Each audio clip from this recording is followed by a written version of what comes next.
Hello, today we're going to talk about AG 200-001 air gaps, a dual air gap.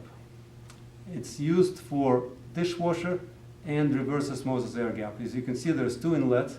One is coming from the dishwasher and comes through the air gap, and the other comes from the reverse osmosis system. If you have any type of reverse osmosis under the sink that cleans your water, then you can use this air gap. So you have two inlets, and you also have one outlet. The one outlet is a 7/8 of an inch. Dishwasher inlet is 5/8 of an inch. And then you also have a John Guest connector that you can push your tubing from the reverse osmosis right into here. Let's look at the other side of the air gap once it gets installed. You have a cover here. That's basically an ornamental cover. And you also have a cap that covers it and a little nut that goes on top of it. Okay. You also have a washer, which is to prevent the leaking. I'm going to take it apart, and then you have a cover that takes apart, and then you also have a securing nut that goes from the bottom. I'm going to pull it a little bit back, and I want to make sure that you understand the installation and how it's done. You notice that on the top you have a little white plug. That's your reverse osmosis plug.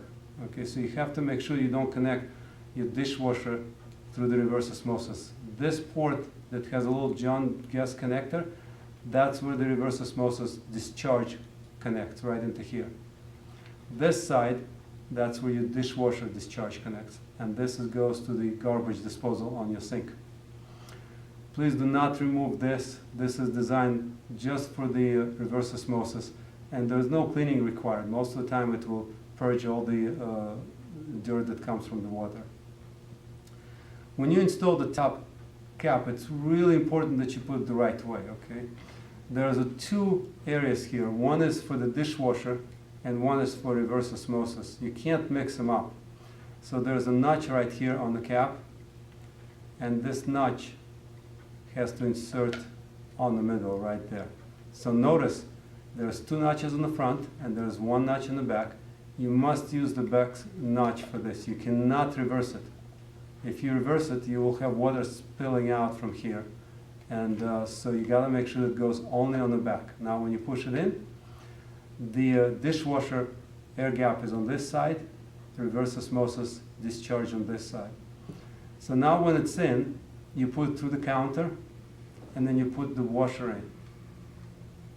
And finally you put the nut on top. Hand tighten this nut all the way in until it's hand tightened. Do not use any tools. There's a tendency that you should be able to use a wrench or anything. No, this is just hand tighten. You tighten it nicely, and then you come from the back and you tighten the nut on the back until it's nice and snug. We provide you extra thick nut so that those threads are not damaged. Okay, so just use your hands, and once it's tight, leave it alone. And then finally you're going to put your cover, and you can adjust the cover toward your sink. So these two openings are toward your sink. So if you get an overflow, you don't start spilling water onto the counter, but you spill it into the sink. And once you're done and tighten it, then you're all ready.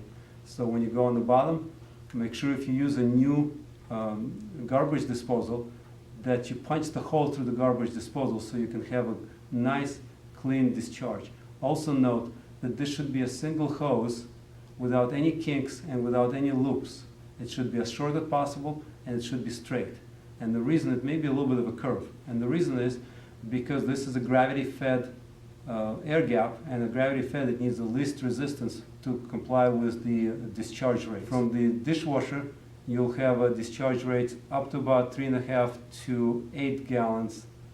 And then from the reverse osmosis, it's going to be very small. It's going to be maybe 1/16 of a gallon or so. So this air gap is designed to handle up to 15 gallons, so there should be no problem discharging both of them at the same time. And that's your air gap with the reverse osmosis system.